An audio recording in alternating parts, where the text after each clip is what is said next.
Fake news, algoritmos, informação instantânea, jornalismo independente. Os desafios do jornalismo na era da ultraconectividade discutidos aqui, na Sala de Imprensa. Olá, sejam todos e todas muito bem-vindos e bem-vindas. Eu sou Isabela Garrido e estou aqui reestreando Sala de Imprensa, um videocast que discute temas relacionados às mídias e ao jornalismo e seus desafios na atualidade. Se você ainda não conhece o nosso programa, corre lá no YouTube e confere as edições anteriores, porque muita gente boa já passou por aqui. O nosso canal é @TV e Rádio Câmara Salvador. Você também pode nos acompanhar toda quinta-feira, às 13 horas, na TV Câmara, canal 12.3 da sua TV aberta. E toda sexta-feira, na Rádio Câmara, 105,3 FM. Hoje eu trouxe uma colega muito querida para abrir essa segunda temporada do nosso Sala de Imprensa. É a jornalista política Cíntia Kelly, que está aqui comigo. E ela já foi, claro, minha colega aqui, né, de redação na TV Câmara, já fez o Coletiva, o Questão de Ordem. E também, nas horas vagas, a gente fazia umas fofoquinhas de celebridade, né, Cíntia? Seja muito bem-vinda, Cíntia. É um prazer e uma honra recebê-la aqui de volta nessa nossa retomada, né, do Sala de Imprensa, no meu pós-licença maternidade. Cíntia Kelly é formada em jornalismo pela Universidade Estadual da Paraíba e tem mais de 20 anos atuando com o jornalismo político aqui em Salvador. Ela tem em seu currículo os prêmios ESSO e Embratel de jornalismo e já passou pelas redações de grandes veículos locais, como o Jornal à Tarde, Correio, CBN e sites Bahia Notícia e Política Hoje. Atualmente ela é colunista do BNews e da Rede Excelsior. Cíntia, vamos começar já fazendo uma pergunta um tanto espinhosa também, né? A gente sabe que o jornalismo político ele é uma editoria um pouco perigosa, né? É um segmento do jornalismo que tem muita censura, tem muita perseguição. E aí eu queria saber se você escolheu, foi uma escolha sua entrar e atuar no jornalismo por essa vertente ou você foi sendo levada pelas circunstâncias? Bela, primeiro eu queria agradecer pelo convite. É uma honra estar aqui com você. E parabenizar também a TV Câmara, que tem sempre programas incríveis na grade. Tanto, né, a TV Câmara quanto a rádio também. Mas em relação a essa pergunta, eu fui levada pelas circunstâncias. Na verdade, eu comecei na Tribuna da Bahia, fazendo geral, cidade. E aí, o À Tarde me convidou para fazer um teste. Eu fui fazer esse teste, só que também lá no Jornal à Tarde era para eu ficar na editoria de cidade. Eu fiquei 3 meses, né, em experiência, né, aquele período de experiência. Quando acabaram os 3 meses, eles falaram, olha, a gente não tem vaga em cidade. Então, um beijo, tchau. Eu fiz, tá, beleza, tchau. E aí o editor de cidade, dias depois, me ligou e falou, Cíntia, surgiu uma vaga, só que é em política. E aí eu falei, poxa, Kleber, política não, eu não me sinto à vontade, nem segura para fazer política. Aí ele disse assim, olha, entre em política, você aqui dentro, com certeza vai surgir uma vaga para a cidade e eu puxo você para você ficar em cidade. Aí eu entrei em política. Já comecei toda atrapalhada, né? Acho que como todo repórter de política. Você gostava? Eu era indiferente, na verdade, sim. A editoria de política, porque assim, na época de jornalismo eu pensava em seguir ou o jornalismo cultural ou o jornalismo científico. Você vai trabalhar na Super Interessante. Você foi para 2 extremos, porque assim, jornalismo cultural é a minha dos olhos de todo estudante de jornalismo, né? E o jornalismo científico é o que ninguém quer, é tipo rejeitadinho. Mas foi o que eu estagiei no núcleo de ciência e tecnologia, que tinha o núcleo de jornalismo científico, então eu me apaixonei por essa área, de verdade. Mas enfim, não deu certo, e aí comecei a fazer política no Jornal à Tarde. Fiquei a primeira semana, como eu falei, atrapalhada, me mandaram cobrir sessão na Assembleia Legislativa da Bahia numa sexta-feira, e sexta-feira não funciona a Assembleia Legislativa à tarde. Eu cheguei e encontrei só um policial que riu da minha cara e fez assim, pô, você é do jornal e não sabe que não tem sessão? Eu fiquei tão chateada com a resposta dele, que quando eu cheguei na redação eu escrevi uma matéria falando do absurdo de uma Assembleia não ter uma sessão, né, ter sessão sexta-feira. Todo mundo trabalha na sexta porque... Então, assim, a minha chateação acabou virando uma matéria, foi manchete da página de polícia. E aí eu comecei, caindo, né, escorregando aqui, escorregando ali. Em pouquíssimo tempo eu já estava viciadíssima na editoria de política, muito pouco tempo. Porque é viciante política. É mesmo? É. E vem cá, a gente sabe que tem essa relação tanto viciada, né, entre veículos de comunicação que cobrem política e os próprios políticos, né? É um ambiente que a interferência é muito explícita para muita gente. Não sei se todo mundo que está nos acompanhando consegue perceber isso, mas é explícita. E aí, assim, eu queria saber como é que você conseguiu conquistar esse lugar seu de credibilidade, porque hoje você é um jornalista que tem um lugar de credibilidade, né? Uma certa independência. Como é que você conseguiu conquistar esse lugar, sendo que é uma editoria que sofre tanto com essas interferências políticas? Sofre muito mesmo, assim como você falou. E eu confesso a você que, olhando assim para trás a história, né? Eu comecei em 2000 fazendo política, são 23 anos. É muito tempo para quem... porque assim, é o meu estilo, eu sou muito dura. Eu tenho a plena consciência disso. E não é questão, é proposital, é meu estilo. Sim. Eu tenho tantos colegas que têm um outro jeito de fazer política, mas o meu é esse. E eu sofro muito por causa desse jeito. Né? Eu sofro muito por causa desse jeito. Porque assim, se você me falar, Cíntia, tirar um copo daqui do lugar, para mim isso é uma pauta. E aí eu vou atrás para saber por que tiraram esse copo do lugar. Se esse copo tem valor, né? O que é que fez com que aquela pessoa fizesse esse movimento? Eu vou fazer isso. Mesmo que você fale, por favor, vai respingar em alguém, vai... Vou falar, olha, isso aqui é uma notícia. Isso aqui é importante para a população. E para mim, a população, o leitor, ele está acima de qualquer coisa, acima de qualquer outro interesse. Então, eu sou essa pessoa que é difícil, eu sei, de uma fonte política negociar comigo. Sim. Eu sei que eu sou muito complicada nesse aspecto. Mas, ao mesmo tempo, eu tento e busco não ser injusta com os políticos, com as fontes de um modo geral. Consigo sempre? Não. Às vezes você acaba mesmo escorregando, porque a gente é humano, então a gente falha. Mas assim, eu sou muito séria, eu sou muito focada no meu trabalho, mas eu busco ser justa. Sim. E assim, quando vem a reclamação, vem de pessoas que aquela matéria minha, de alguma forma, atingiu aquele interesse dela. Você mexeu numa coisa que não era para você mexer. Eu fiz, não é por sua causa aí, por seu interesse. Mas eu vou olhar o outro lado. O leitor tem que saber. As pessoas precisam saber. Então eu fico nessa, sabe? Tentando administrar o fato, né, de eu ser dura, o fato de eu precisar, ao mesmo tempo, ser flexível, porque eu preciso ter fontes. E tentar também uma forma de trazer para o leitor ou o ouvinte, porque eu também, né, faço comentários em rádio, a informação. Uma informação precisa, uma informação apurada. Essa é, acho que, a busca de todo jornalista. Nem sempre a gente consegue. Nem sempre. Você falou duas coisas aí que me chamou a atenção. Você falou que você é muito dura e que você vai investigar o que você achar que rende uma boa matéria, independente do que as pessoas estão pensando. E você falou que você é difícil de negociar, né? Do político negociar com você. Aí eu tenho duas perguntas em uma. O que é esse negociar, o político negociar com você? Como é isso? Assim? É uma rotina os políticos tentarem negociar com jornalistas para interferir nas pautas? E assim, esse seu jeito muito duro, né? De atuar e de não se deixar dobrar tão fácil. Você não sente medo de ficar sem emprego? Porque eu vejo que isso é o maior medo dos jornalistas, assim.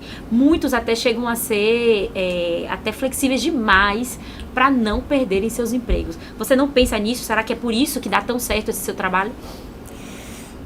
Eu não penso. Nunca pensei, de verdade, assim, nunca pensei. E em 23 anos, eu acho que eu nunca fiquei desempregada. Que bom. Quando eu falo de não ficar desempregada, não significa que empresas não me botaram para fora, mas logo eu consigo outro trabalho. Então, assim, eu nunca fiquei desempregada por causa, né, desse meu jeito. Agora, eu sei que tem muita gente mesmo, como você falou, que fica preocupado. E aí... flexibiliza muito, né? É demais, é porque eu ia usar uma expressão que não convém aqui, né? Aquela coisa quando você muito se abaixa, né? Aquela coisa e tal. Mas não tem jeito, Bela, não tem jeito.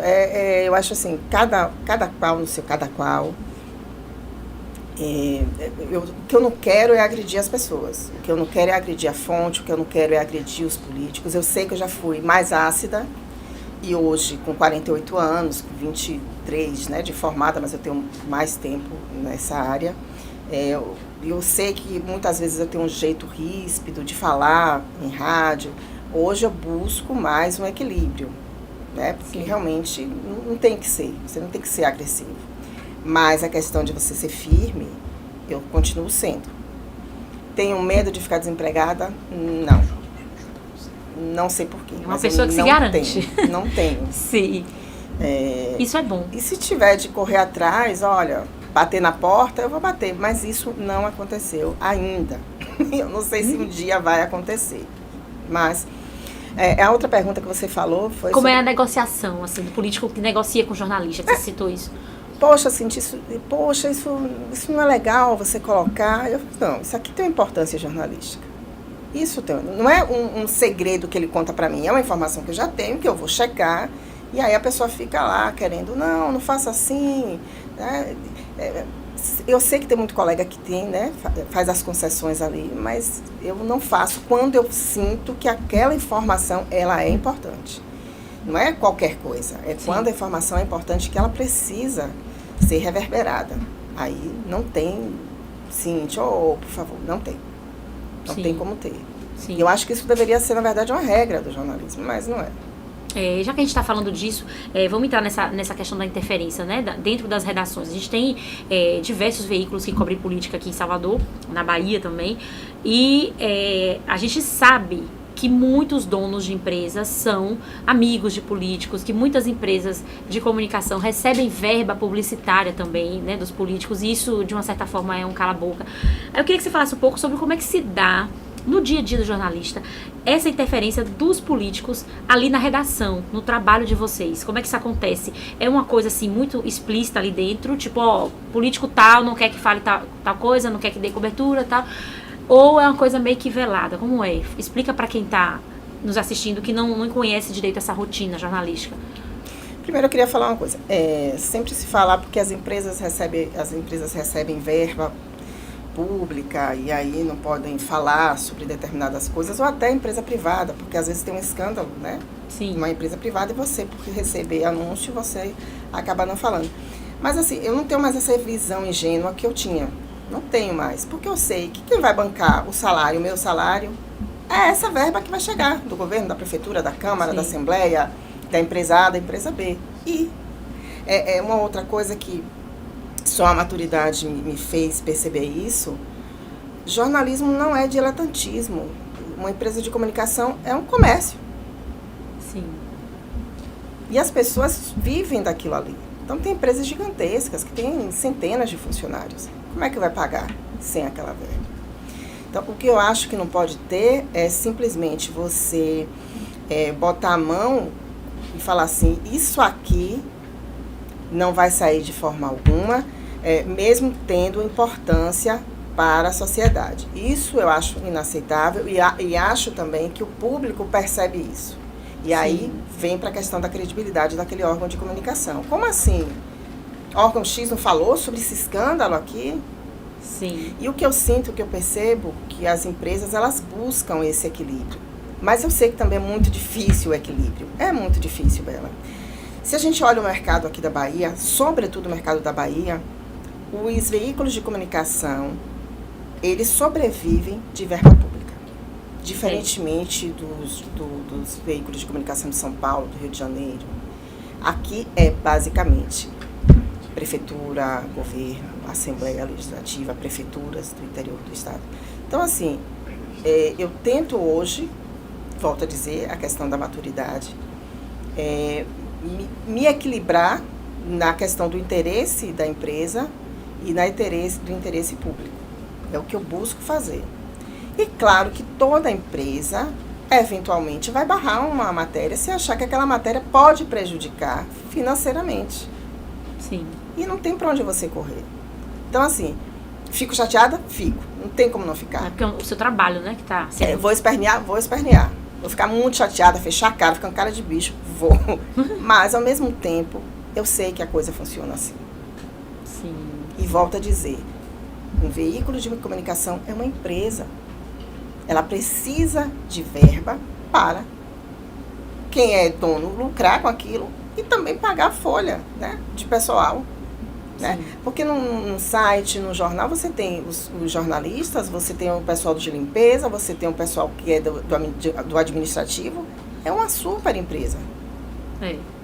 Então, não dá pra gente ficar também sonhando muito, achando, olha, no meu mundo ideal eu poderia fazer matérias acabando com todo mundo, mostrando os podres de todo mundo.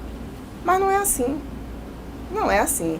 Agora, o que você precisa entender é que tem coisas que são muito pesadas, que precisam ser publicadas, e essa eu acho que não dá para se negociar. É isso, Cíntia, você tocou num ponto muito sensível, essa questão da ingenuidade, né? Não dá pra fazer tudo que se imagina, todo o ideal. Então você está dizendo com isso que não dá para ser um jornalista político independente, totalmente independente, ou dá? Ainda dentro dessas circunstâncias? Eu acho que não dá no jornalismo para você ser independente, a não ser que você monte a sua empresa e que você faça matérias que tenham um impacto social muito grande e que as pessoas que acompanham o seu trabalho, elas banquem o seu trabalho. Sim, que é muito difícil. É muito difícil. As pessoas querem independência, mas elas também não querem ali ajudar você a se manter independente. Então, jornalismo independente é bonito no slogan e acabou. Não existe jornalismo independente. Quem falar está mentindo. Não tem como você ser independente, Isabela, se você depende de alguém para custear você. Então, como é que uma empresa de comunicação vai ser independente?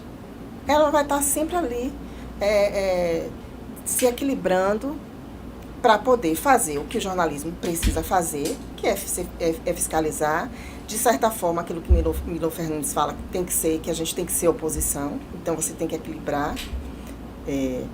E, ao mesmo tempo, você não ferir suscetibilidades. Sim, sim. Você tem que estar nesse equilíbrio o tempo todo.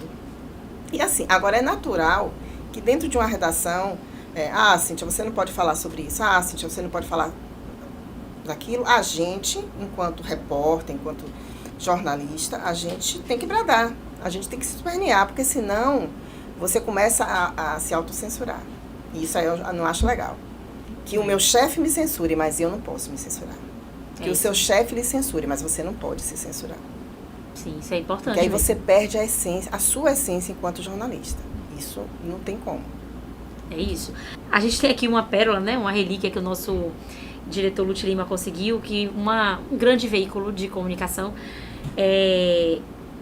mandou para os seus funcionários, né? Para os seus jornalistas, isso em 1992, né? Um aviso oficial, né? Os jornalistas receberam. E põe aí na tela, por favor, gente. Quem está em casa nos acompanhando vai poder ver.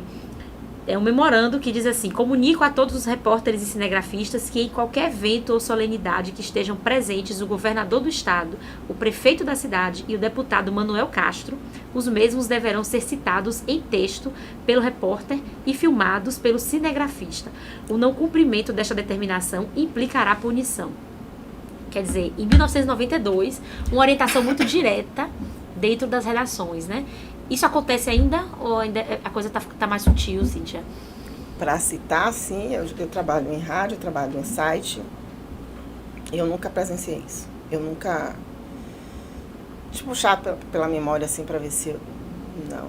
Uma coisa que já aconteceu comigo foi... Eu fiz uma matéria com um político do interior. E aí eu citei na matéria, porque ele era um personagem de um escândalo. Sim. Dos Anões do Orçamento. E aí eu cito que ele é um desses personagens na matéria. Fiz a matéria, foi publicada, tal, bonitinho, Jornal à Tarde.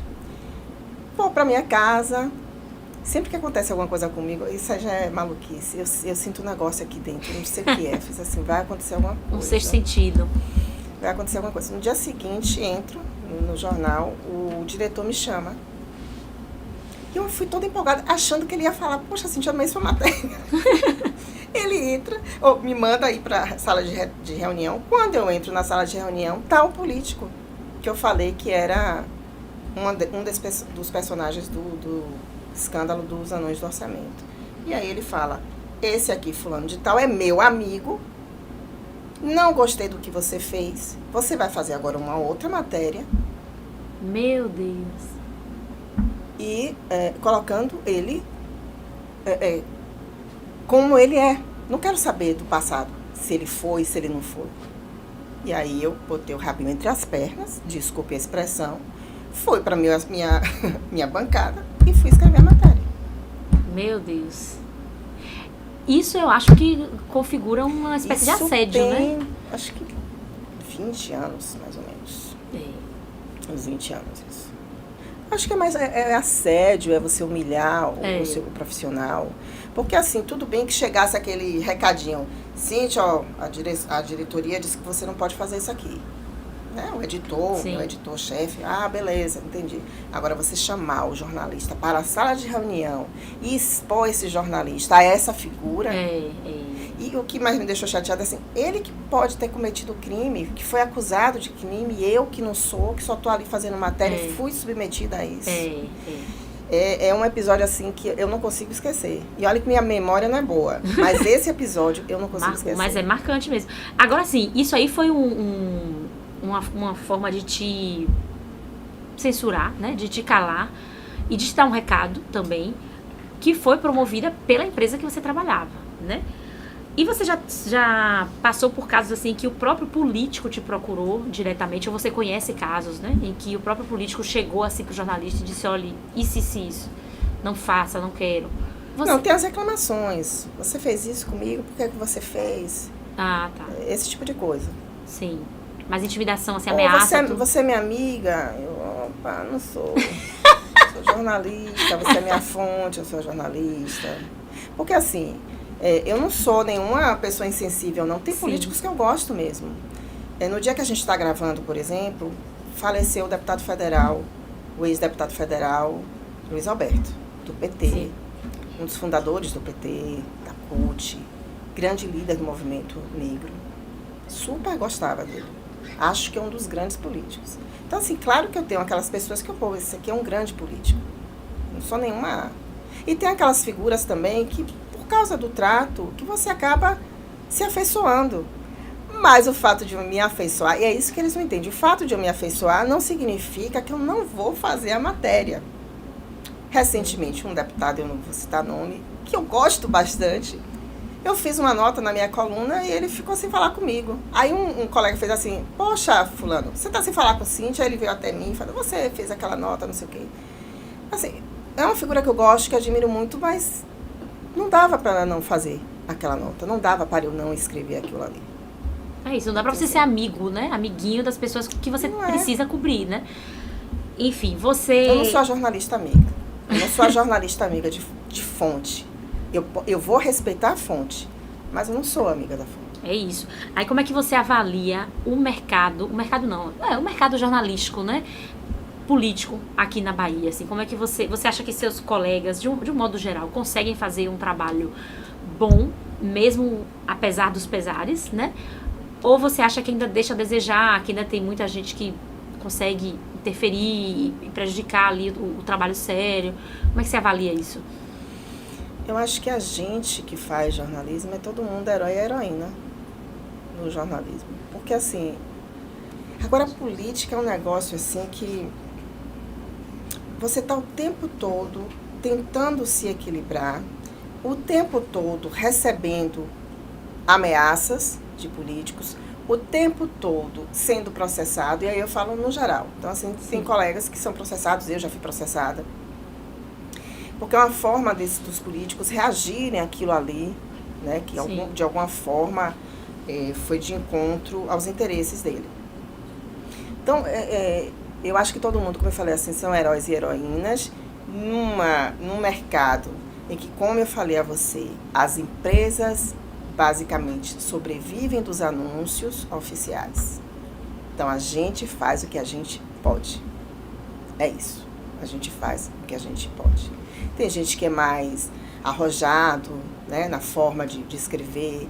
Tem empresas que, apesar de terem verbas oficiais, elas bancam mais do que outras.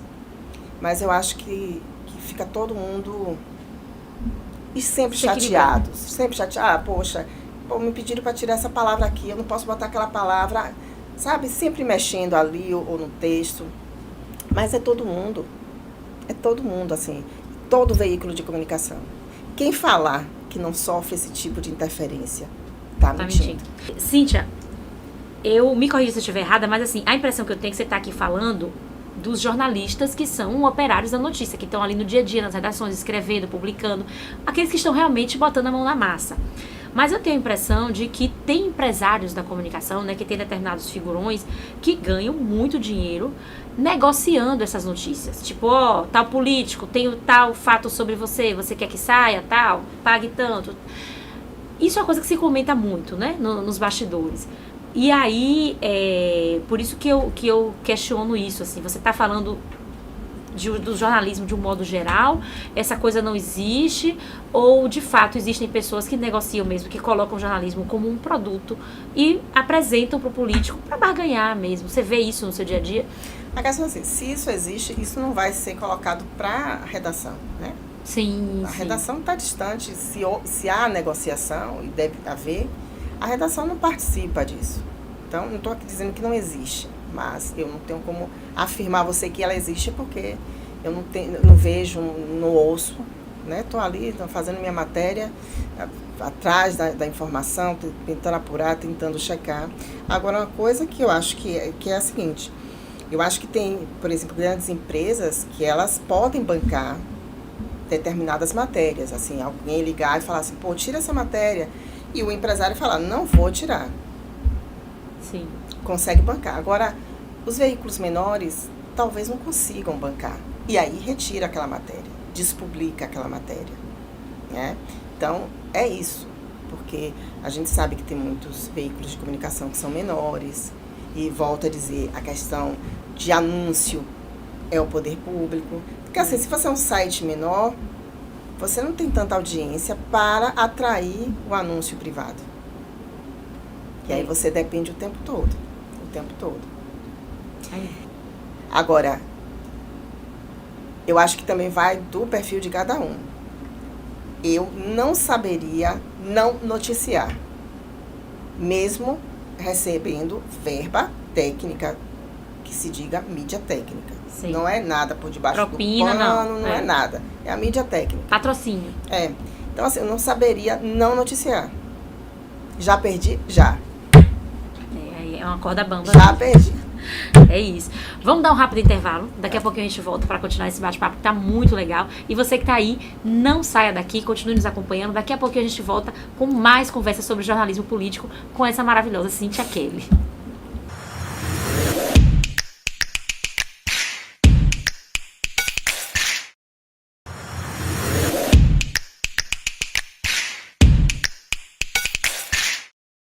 Estamos de volta com mais Sala de Imprensa. Hoje a gente está conversando com Cíntia Kelly, ela que é jornalista política com mais de 20 anos de atuação e hoje trabalha como colunista do B-News e também da rede Excelsior.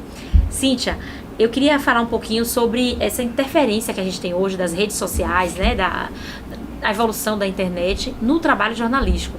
Hoje em dia a gente não tem uma imprensa tão poderosa, pelo menos é a minha impressão. Quero saber o que você acha.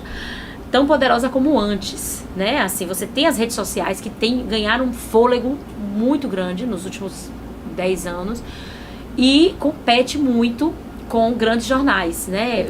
Impressos, jornais televisivos, de rádio, enfim. E aí eu queria saber o que você acha. Você acha que hoje a imprensa tem o poder de modificar os rumos de uma eleição, ou de derrubar, ou de impulsionar determinado político, como tinha antes? Porque, por exemplo, na década de 80, em 1989, a gente sabe esse case, todo mundo que faz faculdade de jornalismo sabe, né? Em 89, a Globo interferiu diretamente na eleição de Fernando Collor, derrubando o candidato Lula, né? Você acha que um fato desse pode se repetir hoje com essa concorrência das redes sociais? Acho que não, Bela. Não tem a menor possibilidade, justamente por causa das redes sociais. A militância de um lado ou de outro, né? De um lado que seja do PT, que seja... Hoje a gente está vendo a polarização do PL, né? Bolsonaro, mas ele pode até mudar de partido e ir para outro. Então, do petismo e o bolsonarismo. Então, a militância é muito forte nas redes sociais. Claro que o do bolsonarismo é muito maior do que a do petismo, mas elas são ali grandes e conseguem reverberar aquilo de uma forma que TV nenhuma consegue, manipular, mudar, mesmo tentando, não Sim. consegue. Ela pode interferir no jogo político já montado. Mas na eleição, não acredito.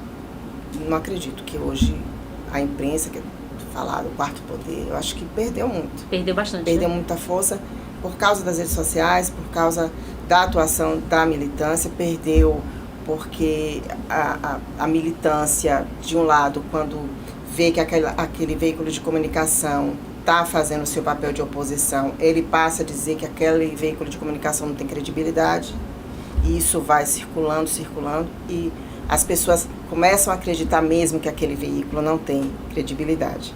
Então, é muito difícil hoje ter a manipulação, né, que é falado, né, que houve a manipulação do debate de 1988, do segundo turno. Sim. Isso acho que é impossível de acontecer.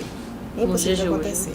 E assim, o que eu vejo, tirando essa questão eleitoral, o que eu vejo nas redes sociais é que muita coisa que está na rede social, que é só informação, sem checar, sem nada, serve para o jornalismo como pauta. Né? E aí se transforma mesmo na matéria, porque a gente pega aquelas informações e vai apurar. Que pode ter uma grande matéria e pode também morrer ali. Pode só ser delírio de uma militância, delírio de quem ali está escrevendo. Uma outra coisa que eu observo com as redes sociais é a dificuldade que o jornalismo hoje tem de dar um furo, né? O chamado furo jornalístico. Porque tudo está ali. Eu vejo muita gente colocar, vira e mexe, sites, exclusivo. Exclusivo. Aí eu falo, pô, isso aqui não é exclusivo. Isso saiu ontem, em outro lugar. Mas é porque a velocidade da internet ela é tão gigantesca que ou aquela pessoa não viu que já saiu em outro lugar, ou por aquele outro lugar ser muito pequeno em relação a esse outro, Sim. talvez de fato ele não saiba que aquela informação já foi publicada. Então, assim, essa coisa do furo, você como jornalista tem que levantar o bumbum da cadeira, correr atrás, porque se ficar na cadeira só esperando, vai ficar pegando coisa de rede social e botando exclusivo, coisa de rede social e botando exclusivo. E isso não é o jornalismo que a gente aprendeu, nem o jornalismo que a sociedade merece. Mas o apoio dos grandes veículos de imprensa é sempre muito disputado, né, pelos políticos. Por que você acha que ainda tem essa... Por exemplo, uma Record da vida, o apoio de uma Globo, o apoio de uma Band? Eu acho que é mais uma voz que se tem, né? Sim. É uma voz que se tem. O candidato X ou o político Y, é a voz que ele tem. Além das redes sociais, deixo aqui também reverberar, porque a rede social alcança tal público, a televisão alcança um outro público. E aí a gente vê, isso tem, né? A gente vou citar aqui nomes de televisão, mas tem bancadas, né, Que dominam ali, né? Que a dominam. bancada da Bíblia que tem espaço numa determinada emissora. Sim. E vai ter voz sempre nessa emissora. Você não vai ver uma bancada que, por exemplo, da religião de matriz africana, tendo voz nessa emissora. Não vai ter. Sim. Você vai ter uma emissora que vai apoiar o presidente, e esse presidente vai estar ali sempre presente, dando entrevista, como aconteceu com a Record e Jair Bolsonaro. Mas, ao mesmo tempo que tem esse espaço, Isabela, eu acho mesmo que as redes sociais ainda, nessa questão, elas superam os veículos de comunicação tradicionais. Agora, é porque são coisas diferentes, mas, por exemplo, quando você tem uma denúncia, é o veículo de comunicação. É isso. Ainda tem seu lugar, né? Uma denúncia na capa da Veja, uma denúncia na capa de, sei lá, uma revista também de grande circulação. Eu vi uma vez uma coluna, né, de Wilson Gomes, em que ele criticava muito o trabalho dos jornalistas na cobertura política, porque ele dizia que os jornalistas dão muito espaço para coisas que não têm importância. E aí ele citou como exemplo a volta de Bolsonaro para o Brasil, né, depois de ter sido derrotado por Lula. Disse que os jornalistas fizeram um alarde com aquilo e tal, e ele estava criticando. Eu não concordo com ele, eu acho que isso é um fato jornalístico, sim. Bolsonaro é um político que deve muito, tem muita explicação para dar, mas, na opinião dele, ele era um fato irrelevante. Bolsonaro não era mais ninguém, não era mais político, não era mais nada, e não tinha que ter tanta cobertura assim. E aí ele traz essa reflexão, né, de que o jornalismo tem a obrigação de contribuir para o amadurecimento político da sociedade. Você concorda com isso ou você acha que o papel do jornalismo é simplesmente informar? Não importa se é relevante, se não é relevante, tem que noticiar aquilo que está acontecendo. Como é que você enxerga o seu papel? Eu acho que a gente tem que fazer um trabalho extremamente relevante. Tem muita gente que aprende a escrever corretamente lendo jornal. Sim. Tem gente que aprende a pensar lendo jornal. Então a gente tem um papel fundamental, relevante. Discordo de Wilson Gomes em relação a essa questão de Bolsonaro. Bolsonaro é um personagem político. Bolsonaro tem um monte de possíveis crimes nas costas e a gente não pode perder Bolsonaro de vista. Isso é um ponto. O outro ponto é que Bolsonaro perdeu a eleição por muito pouco. E a gente viu o quanto a democracia ficou em risco na mão de Bolsonaro. A gente não pode perder Bolsonaro de vista. Ao mesmo tempo, a gente não pode dar espaço para as maluquices dele. Eu não quero saber se ele está fazendo motociata por aí. Isso eu acho que não tem por que a gente fazer e cobrir. Mas todo o resto que envolve esse personagem, eu acho que a gente precisa sim cobrir. Agora, uma outra coisa que eu acho que o jornalismo político da Bahia peca é porque a gente fica muito preso à picuinha. Sim. A picuinha política. É. Isso não interessa a ninguém. Interessa para meia dúzia de políticos. Interessa para gente que gosta, que chega o coração palpita quando fala de política. Interessa para gente que é jornalista político. Não interessa para ninguém. E a gente é muito preso a isso. É mesmo. Porque uma coisa é você trazer um bastidor importante, trazer um bastidor, por exemplo, da indicação de Aline Peixoto ao Tribunal de Contas dos Municípios. Ela que é enfermeira, que foi primeira-dama, mulher do hoje ministro da Casa Civil. Bastidor, por que ela? Assim, qual é a importância dela para ser indicada ao TCM? O que é que está por trás disso? Isso é uma coisa.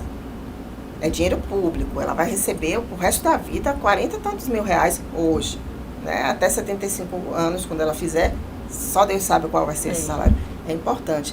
Mas picuinha, sabe? Coisinhas miúdas que a gente fica desesperado atrás, para um prazer, um deleite nosso, que cobre, e do político. É muito mais uma vaidade então, também, né? Tem horas que eu acho que a nossa cobertura aqui na Bahia, ela é muito superficial.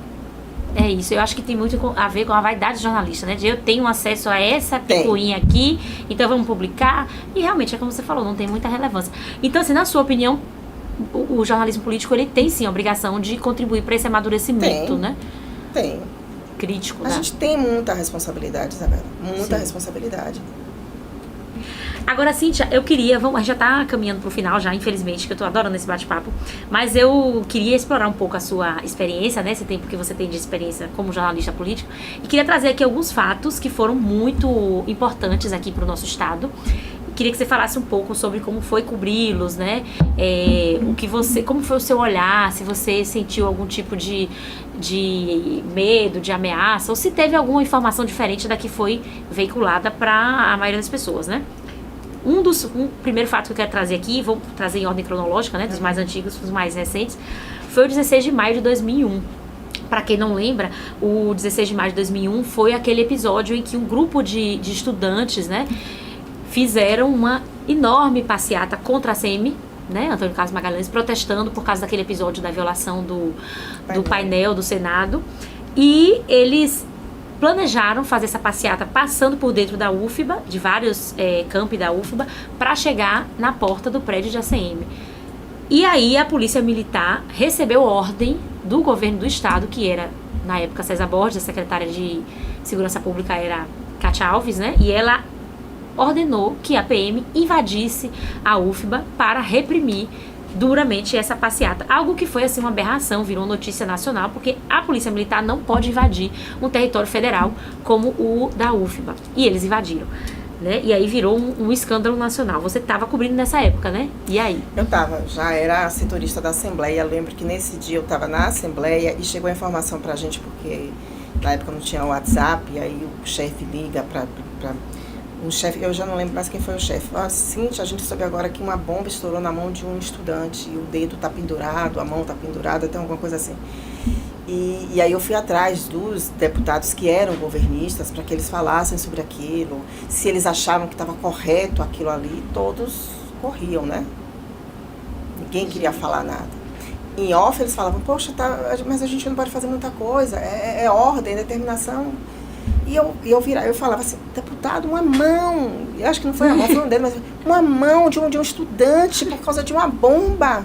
Ele, mas eu sei, mas eu não posso fazer nada, eu não posso... Para você ver o quanto, que não é diferente hoje, mas o quanto o legislativo está subordinado ao executivo.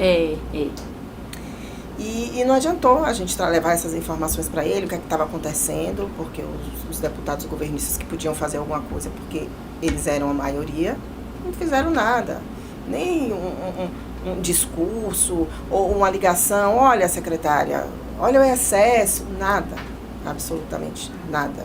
E assim aconteceram outras passeatas por causa, né, disso que aconteceu.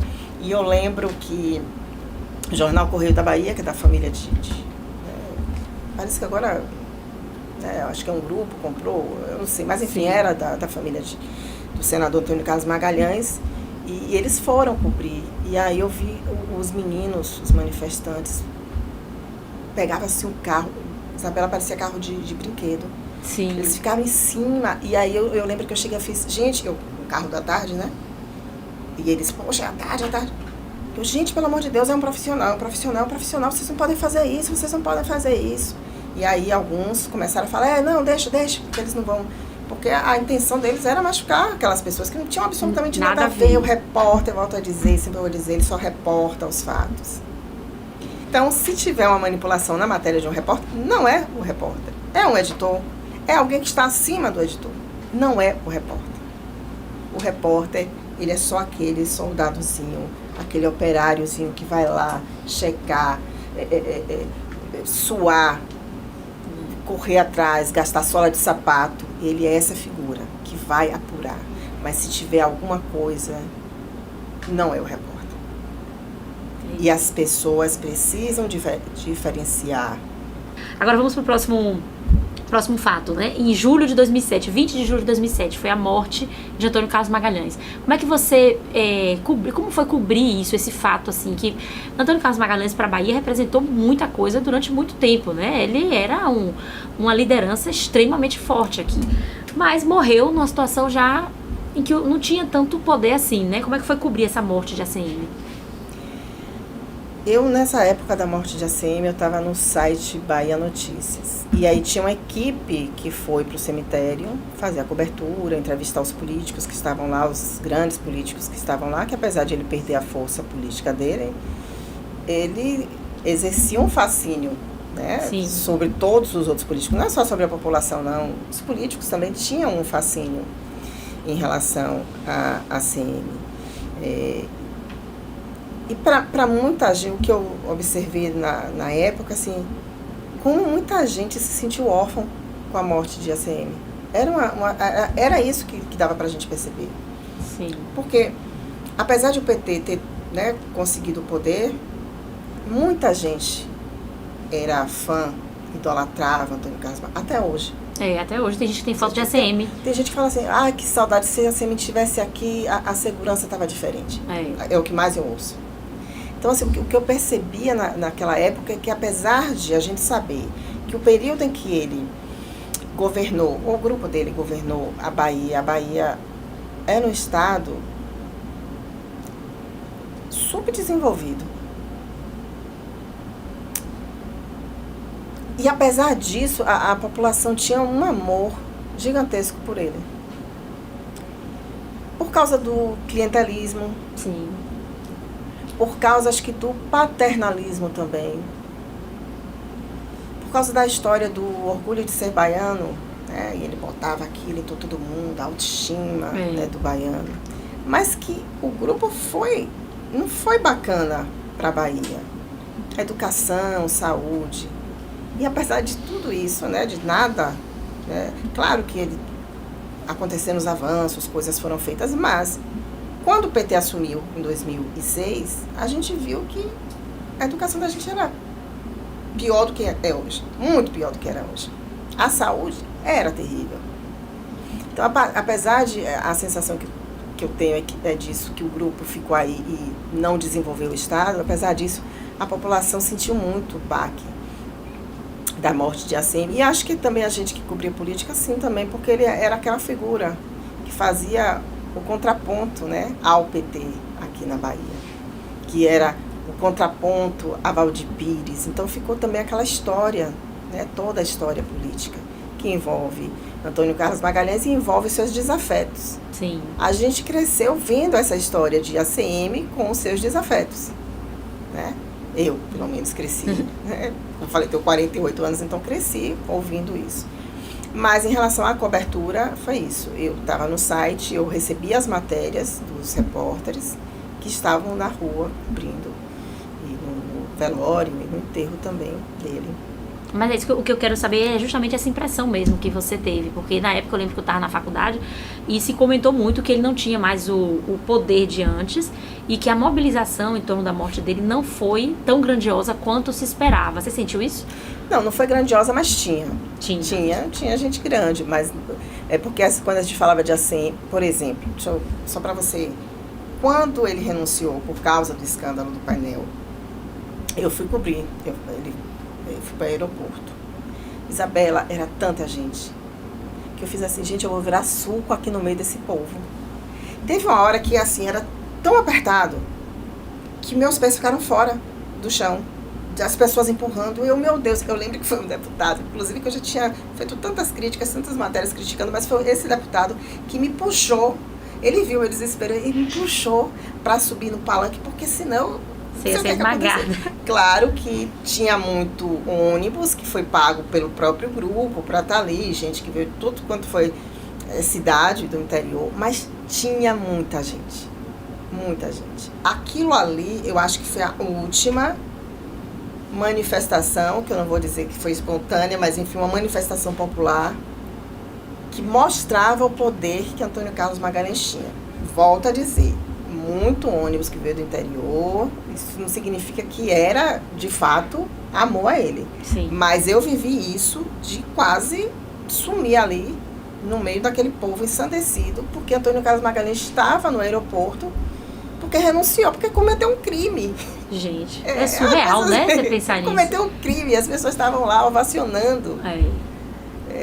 Impressionante. E assim, essa multidão, claro que a gente não viu tempos depois e na morte dele, mas tinha figurões, sim, da política lá, claro. Sim. Agora o próximo fato, vamos para 2011.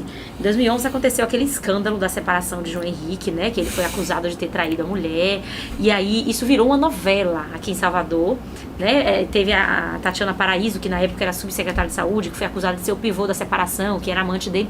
Isso teve muitos desdobramentos políticos na nossa cidade, né, até culminar com esse desgaste da imagem de João Henrique, que a gente já sabe, né, já conhece.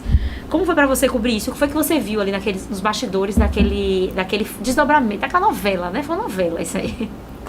Léo Dias aqui, né? Léo Dias, vamos lá. Menino, foi um negócio assim, havia sempre os boatos, né? O zum de que João estava traindo a esposa, o zum de que a esposa estava traindo João Henrique com segurança, com policial. Sim, né? teve isso também. Que era da Casa Militar, né? Responsável pela segurança. E aí, a deputada Maria Luísa, ela era deputada, ela usou a tribuna da Assembleia para falar da traição. Foram 8 minutos o discurso dela, falando que ela foi traída, que a amante era a Tatiana Paraíso, que era uma médica dela e de João Henrique, que cuidava dela e de João Henrique, e que resolveram ter um caso, e que ela, Tatiana, resolveu separar do marido. E aí ela negou também nesse discurso, que era amante, ou que teve um caso com essa figura, que era da Casa Militar. Ela disse que não, eu entrei honesta e saí honesta da relação.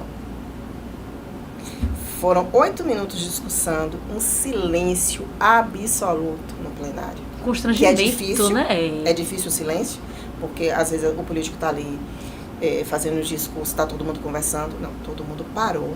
Primeiro, porque ela não era de discursar. E segundo, olha esse assunto, né?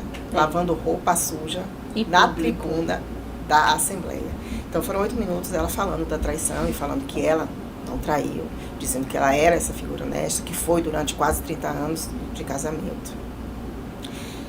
E João Henrique, Tatiana continua até hoje, né? Ela parece que é diretora de um hospital, e isso foi em 2011, como você citou, já no final da gestão de João Henrique. Agora, muita gente, inclusive, falou que Tatiana fez muito bem a João Henrique. E eu lembro de uma foto, não sei se você lembra, Isabela, de João Henrique no carnaval. Lembro, essa foto foi icônica. Ele de cima, né? Uma foto de cima, ele com ela no bloco. Um homem que era tão engessado, um homem que era evangélico. Eu acho que ele tava até com uma tatuagem de rena. Eu, se eu não me engano, tava com uma tatuagem.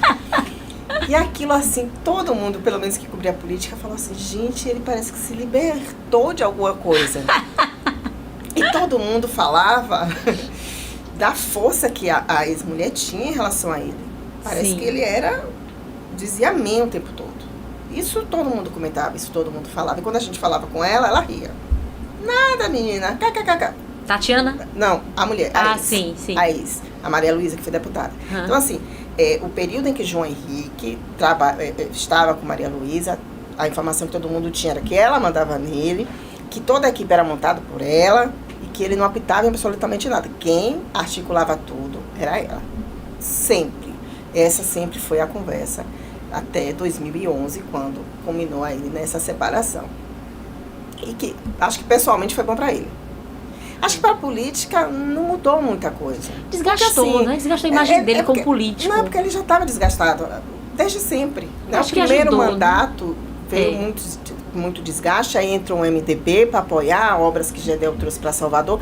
Ele conseguiu se reeleger, que era impossível. Eu acho que eram 6 ou 7 candidatos, ele estava em 5º lugar nas pesquisas, se eu não me engano, e conseguiu reverter isso, reverter a rejeição de João Henrique. E aí vem esse segundo mandato, que tinha já a rejeição de João Henrique, mas tinha ali a força muito forte do MDB, que acabou comandando a prefeitura, mas a imagem de João sempre, a partir do momento que ele entrou na prefeitura, desmoronou, porque antes, como legislador, ele era o queridinho. Era. Porque ele era muito focado no direito do consumidor. Então, problema com o estacionamento no shopping, estava ele lá atrás de uma liminar para que as pessoas não pagassem estacionamento. O IPTU que aumentou, vamos entrar com a liminar para que as pessoas não paguem. Então, era o tempo todo. Foi para o executivo, acabou. E para fechar aqui o último fato, né? Em abril de 2020 teve o escândalo do Consórcio Nordeste, né? Que comprou 300 respiradores para os hospitais da região por 48 milhões de reais para os hospitais do Nordeste. Mas esses respiradores nunca foram entregues. E o presidente, né, para quem não lembra, o presidente do Consórcio Nordeste era Rui Costa, então governador do PT, e ele automaticamente foi responsabilizado por esse escândalo, né, dos respiradores. E aí, como foi cobrir isso, assim, o que você viu ali nos bastidores que pode trazer aqui pra gente? O que eu vi é que a gente não cobriu. Não cobriu. Você achou que foi uma cobertura? Cadê? Cadê a resposta para isso que você está falando? Até hoje não tem resposta. Não tem resposta. Quer dizer, foi comprado uma Repcare, sabe? E aí você tem um secretário que foi tirado, que foi o Bruno Dauster, que eu acho que já voltou para o governo, eu acho que está em alguma posição no governo. E cadê a responsabilização do presidente do consórcio? Cadê uma resposta que convença a população do ex-presidente do consórcio? Não existe. E a gente não cobrou. Mas é isso, vocês não cobriram e não cobraram por interferências políticas? Sim. Sim. Sim. Até hoje, se você for tentar fazer, você não vai conseguir fazer. Ele saiu do governo, mas ele é um homem forte da República. Sim. É o segundo homem mais forte da República. Qual é o órgão de comunicação que está interessado em saber disso? Talvez um que faça oposição mesmo ao PT, que é o Correio, vai futucar e vai achar o quê? Porque nem resposta, Bela, o que eu fico indignada com tudo isso é a ausência de resposta. Não dá uma satisfação para a população. Porque não é a imprensa, é para a população. É. Fala, olha, gente, foram 300 respiradores, aconteceu isso, isso, isso. A resposta era, a Polícia Civil que está fazendo investigação. Se é a Polícia Civil, então, porque a gente sabe, a gente deu força para a Polícia Civil investigar. É isso que dá, é essa a resposta. E cadê a Polícia Civil 2020? 3 anos depois, até agora nada, né? E por fim, para fechar... A gente não cobriu, a verdade é essa. Uma pena. Por fim, para fechar nosso programa aqui, tem algum fato político, alguma cobertura que lhe marcou nesses anos de experiência que você tem, de carreira? O que me marcou, assim, muito, e talvez, eu não sei se pela própria cobertura ou pela chefia. Nessa época eu era chefiada por Ricardo Noblat, e eu tenho uma imensa admiração por Ricardo Noblat. Eu sinto muita compaixão de jornalistas que não passaram pelas mãos dele. Então, o fato de eu estar sendo comandada por ele foi algo que me deixou muito feliz, e foi a cobertura do grampo ilegal, que envolve aí Antônio Carlos Magalhães, que envolve grampos não só com telefone de políticos, como da então namorada, que ele era apaixonado. Eu lembro de uma foto dele de samba canção no mar. Ela atrás segurando ele de samba canção assim no mar. ACM? Foi? E assim, ele mandou grampear algumas figuras e acabou grampeando de político a namorada, de pescador, foi uma grampolândia, né, que foi feita a partir da Secretaria de Segurança Pública. Então, fazer a cobertura, e não foi só eu, a pessoa que estava à frente dessa cobertura foi Marconi de Souza, um grande jornalista, que está afastado da profissão por vontade própria. Ele, Flávio Oliveira, Lenilde Pacheco, e tem mais gente, eu não lembro. Enfim, não lembro. Então, assim, essa cobertura me marcou muito. Marcou porque você aprendeu muito? Por aprender, pela movimentação, por correr atrás, por apurar, por marcar com as fontes que podiam me dar algo Sim. concreto, por fazer parte da história política. Então, essa foi uma matéria que me marcou muito. Mas a matéria que mais me marcou, eu estou falando isso de política, não tem a ver necessariamente com política. Foi uma matéria que eu fiz, eu peguei os dados da SEI, que é uma superintendência de estudos econômicos aqui, ligada à Secretaria de Planejamento, e a SEI dizia que a Bahia, ainda na gestão de Paulo Souto, não crescia há 20 anos. Então, foi o período todo do carlismo sem a Bahia crescer. E aí eu peguei os índices de desenvolvimento humano, o IDH, o IDS, o IDE, né? E aí fui selecionando cidades com os piores índices. Ricardo Noblat era o chefe, eu fui vender minha matéria para ele. Ele, Cíntia, não, vai ter que viajar para muito lugar. Aí eu fui tentar ver uma forma, eu fiz, poxa, a gente pega essas cidades aqui que é dessa região, lá perto de Vitória da Conquista, a gente faz só essa região, para tentar otimizar o trabalho, aí ele liberou. E aí eu fui fazer essa matéria sobre a fome, sobre a pobreza extrema na Bahia. E para mim foi a melhor matéria que eu fiz. A melhor matéria que eu fiz. Isabela, a pobreza era dentro da cidade. Quando você pensa em pobreza, você pensa na periferia, dentro da cidade. Era gente que tinha, ao invés de feijão, arroz, era uma água, que parecia uma água suja, com alguns grãos de feijão, que tinha ali para comer, com 5 filhos, 6 filhos. A carne ela falava assim, tem uma carcaça aqui, minha filha, eu lembro dessa pessoa, tem uma carcaça, minha filha, que eu botei um sal, aí você via que nem aquele sal estava dando jeito, estava estragada a carne, mas ela ia comer, porque era o que ela tinha. Meu Deus. E aí eu lembro de uma mãe falando de uma filha que teve que ir embora para um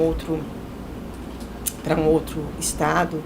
Minha filha, ela mandou uma geladeira para mim, mandou um fogão, aí depois uma outra me chama no canto e fala, olha, ela pensa que a filha foi trabalhar, que é frentista, mas a filha a forma como ela falou, tá fazendo vida, ou seja, ela era prostituta em São Paulo e mandava dinheiro para a mãe. Mas era muita pobreza, Isabela, muita pobreza.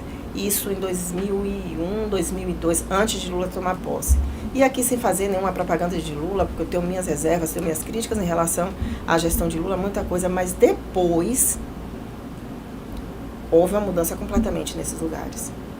Porque as pessoas fazem críticas, porque a gente fica sentado com ar-condicionado, mas não sabe a importância que o Bolsa Família tem para essas pessoas. E teve muita importância para essas pessoas, que conseguiram, pelo menos, ter o que comer. Comer, né? Mas era uma pobreza assim que eu fiquei, gente, isso existe. Para mim foi a melhor matéria, foi uma série de matérias falando sobre a fome e a pobreza no interior do estado. Meu Deus. Cíntia, infelizmente a gente vai ter que encerrar esse bate-papo. Eu gostei muito, aprendi muito com essa conversa e só pude aqui reafirmar aquilo que eu já sabia, né? Da excelente profissional que você é, do seu comprometimento, da sua seriedade no exercício da profissão, o que é muito bonito. E a gente fica aqui, eu e todo mundo que está nos assistindo, desejando que apareçam muitas outras Cíntias para exercer esse trabalho aí no jornalismo político, porque a gente precisa muito. Eu que agradeço pelo convite, te parabenizo, maravilhosa essa iniciativa do Sala de Imprensa, muito interessante os convidados que você já teve aqui, são pessoas formidáveis. Agora, quando você fala assim que outras Cíntias surjam, eu acho que elas surjam, mas com mais leveza, porque é pesado, o negócio é pesado, mas eu te agradeço muito e tenho a certeza que eu te admiro muito, eu acho que você sabe disso. Obrigada, Cíntia. E é isso, Sala de Imprensa hoje fica por aqui. Você de casa continue acompanhando a nossa programação na TV e na Rádio Câmara. E agora estamos retomando a nossa segunda temporada. Fique de olho que vão vir muito mais convidados interessantíssimos para bater um papo com a gente. Até mais!